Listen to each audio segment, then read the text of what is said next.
broadcasting from Ibadan, Oyo State, Nigeria. You are tuned to Aloore Radio, broadcasting from Ibadan, Oyo State, Nigeria.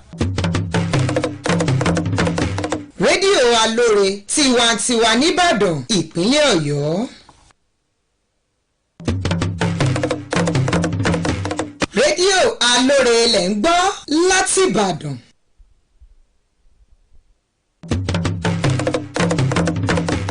Radio Aloore lẹ̀ ń gbọ́ láti Ìbàdàn. Radio Aloore lẹ̀ ń gbọ́ láti Ìbàdàn.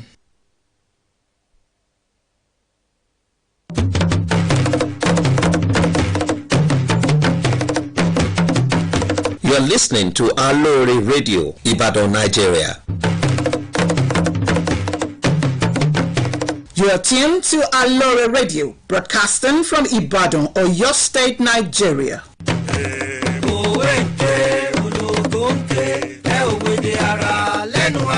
Gbẹ̀gìrì, ewédú, àmàlà, ó ń gbóná fẹ́lifẹ́li in Ibadan, the anchorage of Aloore Radio.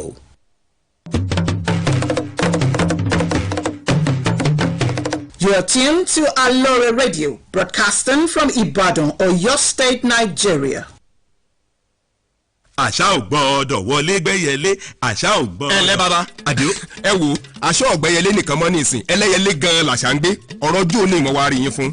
Tí ẹ rí nígbà tí ìjọba kọ̀ tí ó sọ̀rọ̀ láwọn ọ̀dọ́ ti ṣaṣara bàgbó pé kí gbogbo àwọn oníṣẹ́ bí ó kù lágbègbè wa ni wọ́n bá níjọba sọ pé kámúrí wá ká fọrùn lẹ̀. Tá ń sọ bẹ́ẹ̀ Àdìó ìwọ náà sì tún pẹ̀lú ọ̀bọ jáwúra ní bí wọ́n mọ̀ pé nǹkan tíjọba àpínlẹ̀ Ọ̀yọ́ ń sọ ni pé a lè fi nǹkan tó kù díẹ̀ káàtó ṣàtúnṣe nǹkan tí ò dáa ó dáa Àdìó láti gbẹ̀ tí wàá déhùn ṣé eégún kan ti wá yọrẹ sí babaláwo yín bí. Rárá o bàbá. Ní nǹkan tó jẹ́ pé kẹ́yìn ọ̀dọ́ tó fọn níjọba ti yàwó tùlù fún ẹ̀ṣọ́ aláàbò Àmọ̀tẹ́kùn pé kí wọ́n fi tọ̀gbẹ́ tààlà láti lé gbogbo àwọn ẹni ibi jáde ní kọ̀lọ̀fín wọn bẹ́ẹ̀ ló ṣètò ọlọ́pàá scrodom ibi fáàbò gbogbo wa nípìnlẹ̀ Ọ̀yọ́ náà ni ṣé ìjọba tó wá ṣe yùn ní òwà rẹ̀ nìràn lẹ́rù ni ó tún mọ́ ọkọ̀ fẹ́ bí. Ọ̀rọ̀ yín yé mi bàbá àmọ́ ọ̀tọ̀ ní táwọn èèyàn mọ̀ wíìkì. Àwọn ará bíi ti tòṣèlú bọ̀ ọ́nù nígbà àtàkùté wọn mẹ́tẹ̀ẹ̀ta òré ó rí wọn lórí ẹ̀rọ ayélujára táwọn ti ròyìn òfegè ní ibi láti sọ̀jọba gómìnà Ṣèyí Mákindé ní súná bú ni. Bàbá kí là á wàá ṣe ṣé ẹ mọ̀ pọ́nrọ̀ sọkúsọ bíi náà nú ẹ̀rùn ni. Ẹ̀yin ọ̀dọ́ tẹ́ ẹ nífẹ̀ẹ́ ìpínlẹ̀ Ọ̀yọ́ dénú náà ni kẹ́ ẹ sọ fún gbogbo òlù pé orí ìpinnu àṣà ò gbọ́dọ̀ wọlé gbẹ́yẹlé ní ìjọba ìpínlẹ̀ Ọ̀yọ́ dúró lé. Ó ti yé mi bàbá mo sì ń lọ rí fọrẹ́rẹ́ rẹ̀ náà nu. Ilé-iṣẹ́ ètò ìròyìn àṣà òun ìrìn àjò afẹ́ tìpínlẹ̀ Ọ̀yọ́ ló ń kéde.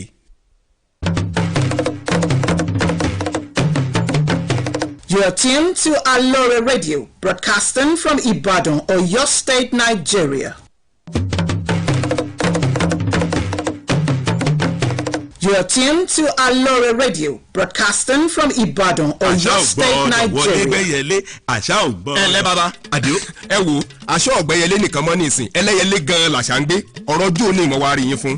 Tí ẹ rí nígbà tí ìjọba kọ̀ tí ó sọ̀rọ̀ láwọn ọ̀dọ́ ti ṣaṣara bàgbó pé kí gbogbo àwọn oníṣẹ́ bí ó kù lágbègbè wa ni wọ́n bá níjọba sọ pé kámúrí wá ká fọrùn lẹ̀. Tá ń sọ bẹ́ẹ̀ Àdìó ìwọ náà sì tún pẹ̀lú ọ̀bọ jáwúra ní bí wọ́n mọ̀ pé nǹkan tíjọba àpínlẹ̀ Ọ̀yọ́ ń sọ ni pé a lè fi nǹkan tó kù díẹ̀ káàtó ṣàtúnṣe nǹkan tí ò dáa ó dáa Àdìó láti gbẹ̀ tí wàá dé.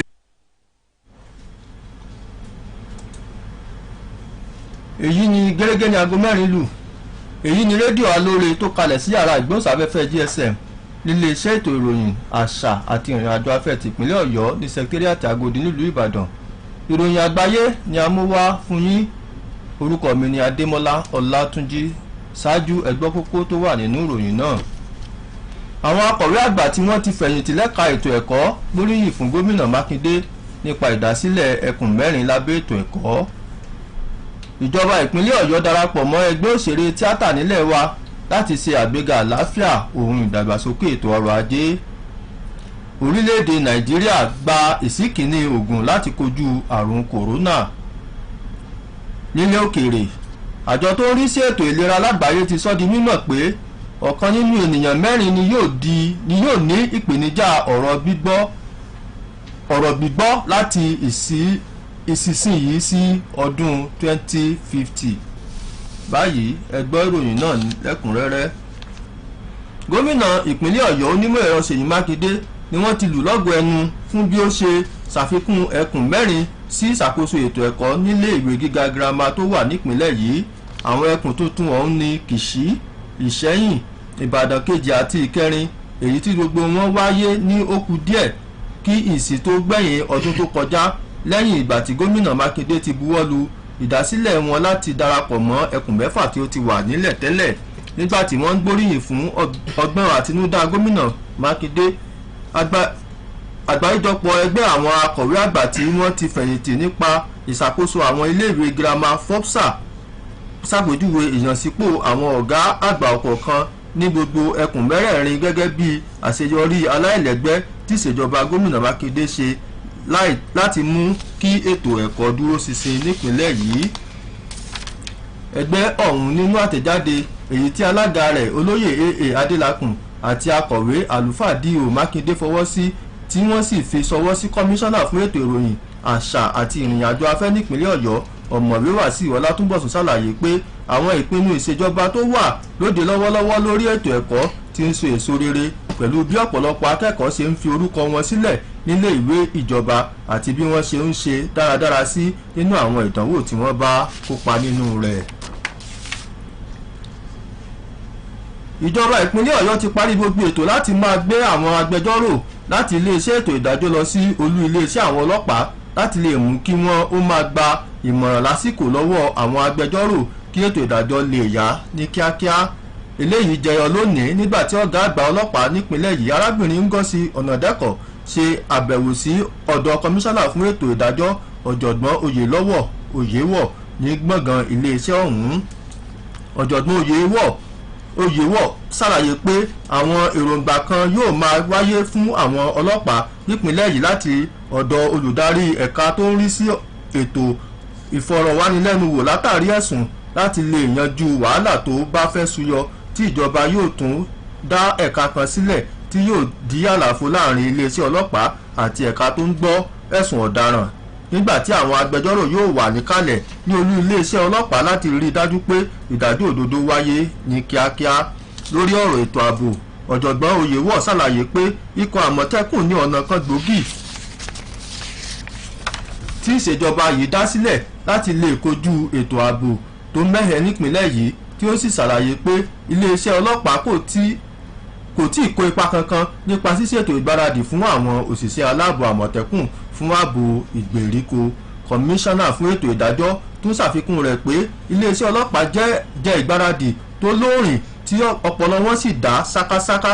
Ó wá rọ̀ wọ́n láti máa ṣiṣẹ́ papọ̀ pẹ̀lú ikọ̀ aláàbò Àmọ̀tẹ́kùn fún ìkẹsẹ̀járí iṣẹ́ wọn.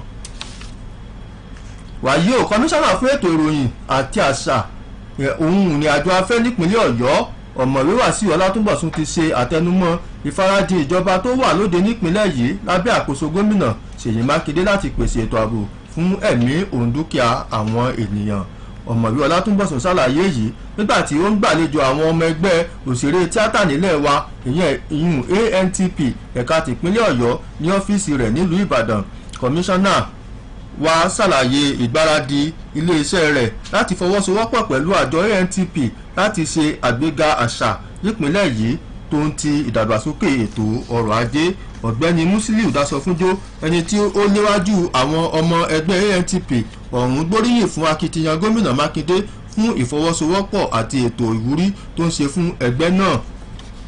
Ọ̀gbẹ́ni Dasọfúnjó wá mú dá ìjọba ìpínlẹ̀ yìí lójú pé ẹgbẹ́ ANTP yóò túbọ̀ máa kún ìjọba lọ́wọ́ lórí gbogbo àwọn ètò rẹ̀ pẹ̀lú ọ̀nà láti ṣe àṣeyọrí, pàápàá jùlọ lórí ọ̀rọ̀ àṣà àti ìrìnàjò afẹ́ pẹ̀lú ìpolongo ètò amúlùdùn láti lè túbọ̀ pa owó wọlé fún ìjọba. Àjọ tó ń rí sí kòkárí oúnjẹ jíjẹ àti oògùn lílò nílẹ̀ wa NAFDAC ti buwọ́lu oògùn Oxford AstraZeneca èyí tó gúnlẹ̀ sí pápákọ̀ òfurufú Nnamdi Azikiwe lọ́sàn-án òní.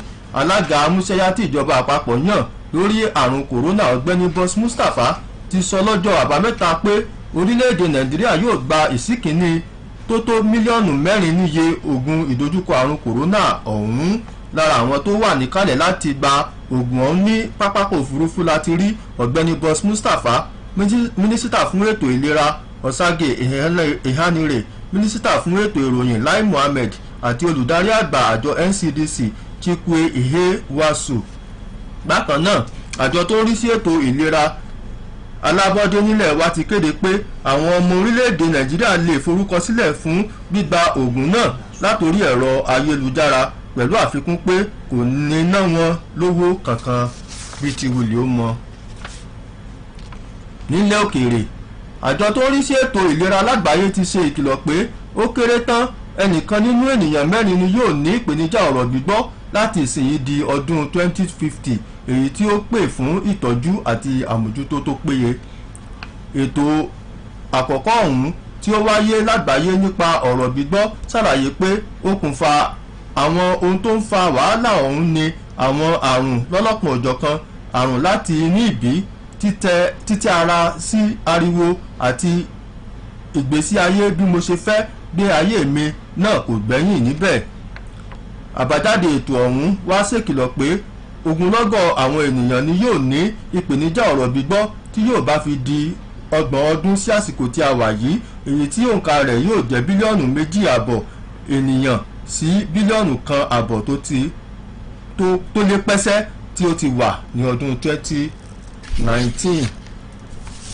báyìí ni a mú ìròyìn àgbáyé tọ̀sán yìí wá sópin, ṣùgbọ́n kí n tó máa lọ ẹgbọ́n kókó tó wà nínú ìròyìn náà lẹ́ẹ̀kan sí i. àwọn akọ̀wé àgbà tí wọ́n ti fẹ̀yìntì lẹ́ka ètò ẹ̀kọ́ gbóríyìn fún gómìnà mákindé nípa ìdásílẹ̀ ẹkùn 4 lábẹ́ ètò ẹ̀kọ́. ìjọba ìpínlẹ̀ ọ̀yọ́ darapọ̀ mọ́ ẹgbẹ́ òṣèré tíátà nílẹ̀ wa láti ṣe àgbéga àlàáfíà ohun ìdàgbàsókè ètò ọrọ̀ ajé. orílẹ̀-èdè nàìjíríà gba ìsíkìíní ogun láti kojú àrùn kòrónà. àtúnmúwá fún yín pé nílé òkèèrè àjọ tó rí sí ètò ìlera lágbàáyé ti sọ di mímọ̀ pé ọ̀kan nínú ènìyàn 4 yóò ní ìpèníjà ọ̀rọ̀ gbígbọ́ láti ìsinyìí di ọdún 2050. báyìí ni a mú ìròyìn àgbáyé tọ̀sán yìí wá sópin. orúkọ mi ni adémọlá ọlátúnjí. ẹ ṣeun tẹ́ǹtẹ́ ti gbọ́ wa, ẹ kú ìkàlẹ̀.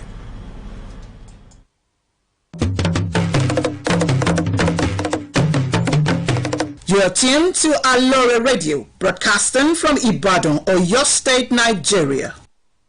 àdìo ẹ wo aṣọ ọ̀gbẹ́yẹlé nìkan mọ́ nísìn ẹlẹ́yẹlé gan-an làṣà ń gbé ọ̀rọ̀ ojú òní ìmọ̀ wa rí yín fún. ṣé ẹ rí i nígbà tí ìjọba kọ̀ tí ó sọ̀rọ̀ láwọn ọ̀dọ́ ti ṣaṣara bàgbó pé kíjọba àdìo ẹ wo aṣọ ọ̀gbẹ́yẹlé nìkan mọ́ nísìn ẹlẹ́yẹlé gan-an làṣà ń gbé ọ̀rọ̀ ojú òní ìmọ̀ wa rí yín fún. ṣé ẹ rí i nígbà tí ìjọba kọ̀ tí ó sọ̀rọ̀ láwọn ọ̀dọ́ ti ṣaṣara bàgbó pé kí gbogbo àwọn oníṣẹ́ bí ó kù lágbègbè wa ni wọ́n bá níjọba sọ pé kámórí wá ká fọrùn lẹ̀. tá ń sọ bẹ́ẹ̀ àdìo ìwọ náà sì tún pẹ̀lú ọ̀bọ jáwúra ní bí wọ́n mọ̀ pé nǹkan tíjọba àpínlẹ̀ ọ̀yọ́ ń sọ ni pé a lè fi nǹkan tó kù díẹ̀ káàtó ṣàtúnṣe nǹkan tí ò dáa. ó dáa àdìo láti gbẹ̀ tí wàá déhùn ṣé eégún kan ti wá yọrẹ sí babaláwo yín bí. rárá o bàbá. ní nǹkan tó jẹ́ pé kẹ́yìn ọ̀dọ́ tó fọn níjọba ti yàwó tùlù fún ẹ̀ṣọ́ aláàbò àmọ̀tẹ́kùn pé kí wọ́n fi tọ̀gbẹ́ tààlà láti lé gbogbo àwọn ẹni ibi jáde ní kọ̀lọ̀fín wọn. bẹ́ẹ̀ ló ṣètò ọlọ́pàá scrodom ibi fáàbò gbogbo wa nípìnlẹ̀ ọ̀yọ́ náà ni ṣèjọba tó wáá ṣèyún ní òwà rẹ̀ nìràn lẹ́rù yóò tún mọ́ ọkọ̀ fẹ́ bí. ọ̀rọ̀ yín yé mi bàbá àmọ́ ọ̀tọ̀ ní táwọn èèyàn mọ̀ wíìkì. àwọn ará bíi ti tòṣèlú bọ̀ ọ́nù nígbà àtàkùté wọn mẹ́tẹ̀ẹ̀ta òrí wọn lórí ẹ̀rọ ayélujára táwọn ti ròyìn òfegè ní ibi láti sọ̀jọba gómìnà Ṣèyí Mákindé ní súná bú ni. bàbá kí là á wàá ṣe ṣé ẹ mọ̀ pọ́nrọ̀ sọkúsọ bíi náà nú ẹ̀rùn ni. ẹ̀yin ọ̀dọ́ tẹ́ ẹ nífẹ̀ẹ́ ìpínlẹ̀ Ọ̀yọ́ dénú náà ni kẹ́ ẹ sọ fún gbogbo òlù pé orí ìpinnu àṣà ò gbọ́dọ̀ wọlé gbẹ́yẹlé níjọba ìpínlẹ̀ Ọ̀yọ́ dúró lé. ó ti yé mi bàbá mo sì ń lọ rèé fọrẹ́rẹ́ rẹ̀ náà nu. iléeṣẹ́ ètò ìròyìn àṣà òun ìrìn àjò afẹ́ tìpínlẹ̀ Ọ̀yọ́ ló ń kéde. rédíò Alóore lẹ̀ ń tẹ́tí sí láti Ìbàdàn ìpínlẹ̀ Ọ̀yọ́ Nàìjíríà. This is Aloore Radio, transmitting from the GSM studio at the Ministry of Information, Culture and Tourism, Secretariat Agodi, Ibadan. This is the world news. I am Busola Adetunji. First, the headlines. Retired Permanent Secretaries commend Makinde for creating more education zones appointments. Oyo to Station State Council as police command to foster speedy judicial process. Nigeria received first batch of COVID-19 vaccine, and on the foreign scene, 1 in 4 people will have hearing problems by the year 2020, says World Health Organization. The news in details. Oyo State Governor Engineer Ṣèyí Mákindé has been lauded for creating 4 additional zones for post-primary school education administration in the state. The new zones Keshi, Iseyin, Ibadan 2 and Ibadan 4 came on stream about last quarter of 2020 after Governor Makinde approved their establishment to join the existing 6 in the state Post-Primary School Teaching Service Commission. Commending the governor for the initiative, the body of the Forum of Retired Permanent Secretaries, Schools Administration, described the appointment of permanent secretaries and tutor generals for each of the 4 zones as another ingenious masterstroke by the Makinde administration, as strengthening and uplifting standard not only in their tier but also the education sector in the state generally. The association, in a statement jointly signed by its chairman Chief A.A. Adelakun and Secretary Reverend Canon D.O. Makinde, which was sent to the State's Commissioner for Information, Culture and Tourism, Dr. Wasi Olatubosun, said the present administration education policies, programs and actions have started yielding positive results, judging by the increased enrollment of students and their improved performance in external examinations. Oyo State government has perfected plans to post lawyers from the State Ministry of Justice to the Oyo State Police Command to afford the police timely legal advice and ensure speedy judicial process. This was made known when the State Police Commissioner, Mrs. Ngozi Onodeko, paid a courtesy visit to Oyo State Attorney General and Commissioner for Justice, Professor Oyelowo Oyewosan, at the boardroom of the ministry. He explained that some proposals will be made available to the police hierarchy in the state from the Office of the Director of Public Prosecutions to deal with the shortcomings, while a department will be created to bridge the gap between the police and the Office of the DPP, while some legal officers will be stationed at the State Police Command to effect smooth judicial system among the police, the state prosecutors and the correctional authorities.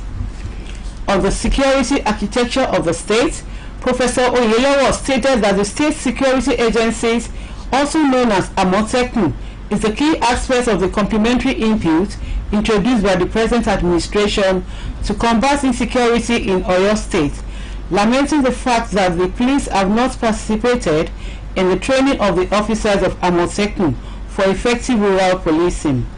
He said police is an institution with a long history of policing with well-trained personnel to pass on skills in policing to the Amotekun Corps, and urged for collaboration between Amotekun and the police to make the state security architecture more effective. In her response, the State Commissioner for Police, Mrs. Ngozi Onodeko, said the visit was to seek for the cooperation and synergy of Oyo State Ministry of Justice and the Police Command to carry out their duties effectively and to instill speedy administration of justice in the state. The Oyo State Commissioner for Information, Culture and Tourism, Dr. Wasi Olatubosun, has reiterated the state commitment to the protection of lives and properties in the state.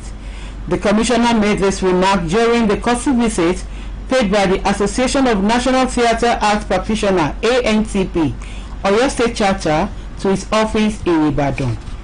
Olatubosun hinted about the readiness of the ministry to partner with ANTP for cultural development in the state, reminding the group that the government is up and doing in promoting culture and socio-economic affairs of its citizens. Musili Dashofunjo, who led the group, commended the efforts of Governor Seyi Makinde-led administration for the support and encouragement given to the group. He assured the government of continued support towards achieving success in the police policies and programs of the administration, especially in the area of culture, tourism, and the promotion of the entertainment industry to earn the state more revenue. The NAFDAC-approved Oxford and AstraZeneca vaccines arrived in Nnamdi Azikiwe International Airport, Abuja, around noon today via Emirates Airline. Chairman of the Presidential Task Force (PTF) on COVID-19, Boss Mustafa, has said on Saturday that Nigeria will receive its first tranche of about 4 million doses of the coronavirus vaccines. On the ground to take the delivery of them were top government officials, including the PTF chairman Boss Mustafa, the Minister for Health Osage Ehanire, the Minister for Information Lai Mohammed, and the Director General of the Nigeria Center for Disease Control, Chikwe Ikweazu. Meanwhile, the National Primary Healthcare Development Agency has announced that Nigerians can now register for the COVID-19 vaccines via its website, adding that the vaccines is free at no cost. And on the foreign scene, the World Health Organization has warned that at least 1 in 4 people will have hearing problems by the year 2050. Therefore, calling for extra investment in prevention and treatment. The first ever global report on hearing said that the causes of many of the problems, such as infections, diseases, birth defects, noise exposure, and lifestyle choices, could be prevented. The report warned that the number of people with hearing loss may increase more than 15-fold during the next 3 decades to 2.5 billion, up from 1.6 billion in 2019. And that ends the world news. I am Busola Adetuji.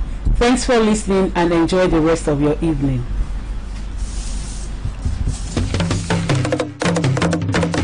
rédíò Aloore lẹ̀ ń tẹ́tí sí láti Ìbàdàn, ìpínlẹ̀ Ọ̀yọ́, Nàìjíríà. Your skin looks like pearls, best thing in the world. Never change it for anybody else.